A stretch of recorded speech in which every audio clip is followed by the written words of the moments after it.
Omar Sultanov Kırgız poeziyasına жаңылык алып келген, Kırgız poezиясын жаңыртқан ақын. Мен 1986 жылы февраль айында bir gazetке жаздым эле Omar Sultanov жөнүндө.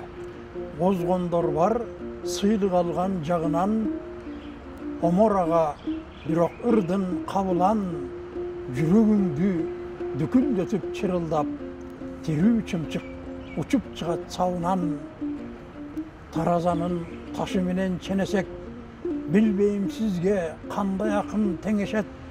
Дал өзүнө кеткен жолду таба албай, адашкандар атактан кууп жөнөшөт. Алатоонун таланттары жамырап, ала калбай болсун баары лауреат. Поэзия горизонтуна бирок сиз жылдырып баратасыз арыраак деп жазган элем. Чындыгында эле баягы сыйлык алгандар толтура. Бирок эми Omar Sultanov мисалы үчүн Токтогул атындагы сыйлыкты да албай калды. Мону бул баягы Чарчоонун 100-ыры деген китеби чыкканда эле 1982-жылы чыкканда эле алыш керек болчу, мурда эле алыш керек болчу. Негедир берилген жок. Бирок акындын поэзиясы сыйлык менен ченелбейт.